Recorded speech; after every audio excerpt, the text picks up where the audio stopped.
Hey everyone, Alyssa here. I'm excited to be back and I wanted to chat with you about something that just happened, the full moon.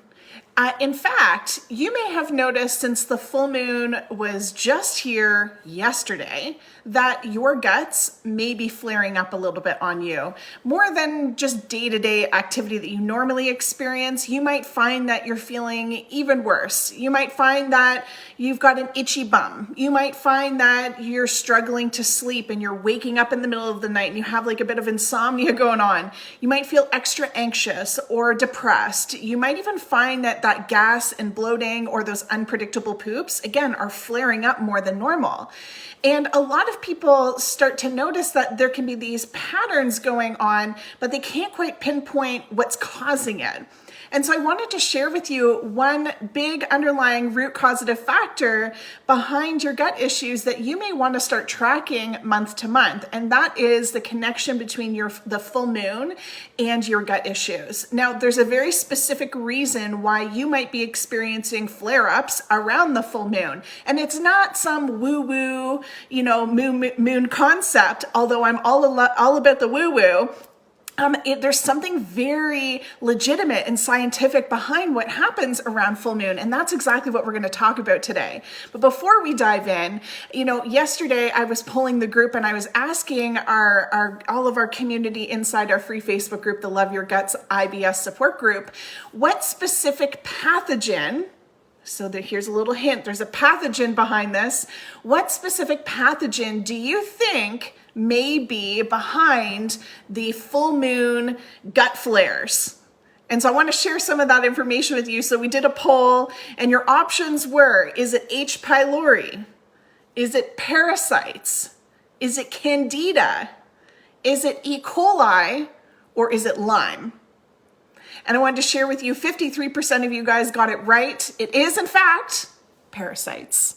Now, if you've been hanging out with me for a while, you know we love to talk about parasites here because they're so stinking common. I mean, if you walk barefoot outside, if you've ever swam in a lake or an ocean, if you eat fish, particularly raw fish like sushi, if you've ever traveled, heck, we get it in our drinking water, we can get it in our produce, we can get it in the meats. If our foods are not being washed well enough or cooked well enough, this is a really, really common type of gut infection behind symptoms. But what makes it such an important infection that we address is that parasites are often the stealth infection that will house many other gut infections in their bodies. So for example, if you've got candida, you got to start with parasites because parasites will house inside their bodies candida. If you've ever had a mold exposure in your home or in your workplace and you're worried about detoxing this mold, well, we've got to start with the parasites because parasites will house those mycotoxins from mold inside their bodies. And so this is a big reason and a big clue here as to why maybe what you're doing isn't working, because you could be doing a candida cleanse or a SIBO cleanse or mold cleanse or whatever cleanse you want to do. But if you're not getting to what's housing those infections and removing that first so that you can get to the core infection you're trying to detox from, then it ain't going to work. Right? What's going to happen is you're going to take those supplements and you're going to piss off the candida, or you're going to piss off these other toxins and infections that are present, the co-infections, what I like to call them, and they're just going to go into hiding. They're going to hide behind biofilms and they're going to hide inside those parasites. So this is why you might be feeling like you've been at this for so long. You're trying the supplements, but despite changing your diet and doing all of the things, you still find you can't participate at, those work lunches, or you can't trust your bowels to be able to leave the house, or you're feeling so bloated and so full because you're not pooping and you've got the pregnant bloat going on that your work attire has turned into loose flowy attire, right? And we're kind of trying to figure out, is there a way that we can pass yoga pants for work pants, right? So this is a big reason we're not getting to all of the root causative factors, and parasites parasites are a big one. So I want you to start tracking how you feel around the full moon, because it can be a big clue into whether this is something you need to address. So listen, when we're talking about full moon, again, it's often kind of dismissed as this woo-woo concept, but what's really interesting is that there's a very direct connection between full moon and nature, right? If you think about rising and falling tides, there's even certain plants that will only pollinate around full moon. The Great Barrier Reef in November, especially November's full moon, is incredibly important because up to 130 coral species, this is when they spawn together. So there is this connection in nature that we can often recognize and acknowledge, but for some reason we struggle to acknowledge it for us human beings, right? So I want to help you understand what specifically shifts inside the body that allows parasites to really run rampant and take over around full moon. Well, around full moon inside our bodies, there are a couple of different neurotransmitters that shift. In particular, melatonin, which is one of our hormones or neurotransmitters, is melatonin will decrease. Now, melatonin is what we call your sleep hormone. It's going to help you to go to bed at night, right? It also is going to help support immunity. It also supports liver function. There's a lot of really great benefits that come from melatonin. But one of the most obvious symptoms that comes around full moon is we struggle sleeping, right? You might find you're tossing and turning, or you're waking up through the night. Now, if you're sleeping soundly, this doesn't mean that you don't have parasites, but if you've got these symptoms, there's very likely a larger issue going on, right? But melatonin decreases, okay? That's the first thing. The next thing that happens is serotonin, which we call your happy hormone or your happy neurotransmitter, it increases. Now, we would think that this would be a good thing, right? Oh, excellent, extra happy hormones. Well, hold tight here.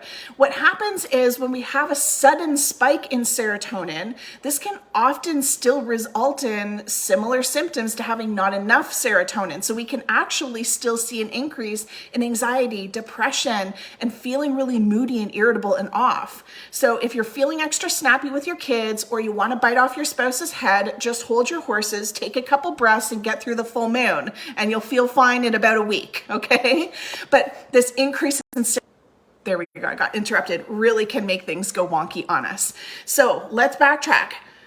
Decrease in melatonin, increase in serotonin. What does this mean? Well, when we have an increase in serotonin, parasites have serotonin receptors just like humans. And so what happens is this serotonin increase actually supports parasites in mobilizing. It helps them to move more freely.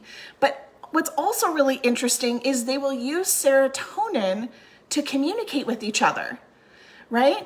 Now, this is a really important thing because now we've got parasites that are more able to move around in the body and start wreaking havoc. Now, let me remind you what parasites do. They suppress your enzyme production, which means it's difficult for you to break down and digest your foods. They're going to hinder your motility, which means that you're going to have wonky poops. You're either going to experience more constipation or more diarrhea. But also gas and bloating can start to develop because parasites will give off gases. Okay, so those gases can either result in like literal gas, you're farting up a storm, or it's going to get trapped in the intestines and you're going to bloat like a balloon. Now, the other thing in terms of bloating, that can also in part be because of that lower enzyme production, meaning foods are going to rot and ferment in the gut and create this gas buildup, aka bloat. So parasites being mobilized and allowing them to wreak more havoc in the gut, this is a big reason why we start to see symptoms flare up during full moon. But what's worse is because they're able to communicate via that serotonin with each other, they're able to warn each other to make sure that they can stay alive and that they're not being killed, right? And so they start to suppress other neurotransmitters like GABA, like dopamine. These are important for helping with with your mood and energy. And so this is another big reason why it's not just your gut that's being impacted, but it's also your mood. It's also that irritability factor, right? That extra fatigue. What adds sort of icing to the cake is, again, this melatonin being suppressed that of course impacts your sleep. But remember, I mentioned that it's also important for immunity. So when your immune system now is quite literally weakened, its job is to fight off these infections.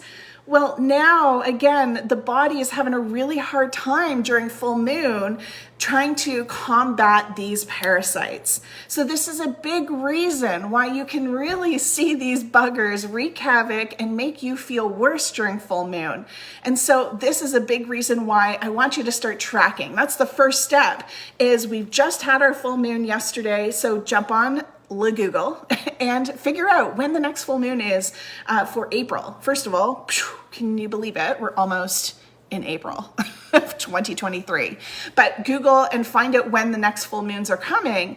And what you're going to want to track is about 3 to 4, sometimes 5 days before full moon, and then 3 to 4 to 5 days after full moon. It doesn't usually impact people for that full stretch. It's usually a week about in total, right? Max. And for some people, it starts a little bit earlier. For others, it starts a little bit later. So just watch that kind of couple of days before full moon and a couple of days after full moon and start to notice, is there a pattern going on for me? Am I feeling worse? And this can be a big way that you can really calm down some of the anxiety and the trying to diagnose and trying to figure out what specific food, for example, might be causing your symptoms. As I always say, food isn't the problem, your gut is. And so you might be feeling really crummy around full moon and chasing after all these other things like food, trying to make sense of it all, trying to make meaning of why these symptoms are happening. And all along, it could have been the full moon and parasites. So track those full moons, track those symptoms, and then shoot me a message and let me know what you found. All right, guys, I hope this has been helpful. Happy full moon and parasite tracking. We'll talk to you soon. Bye.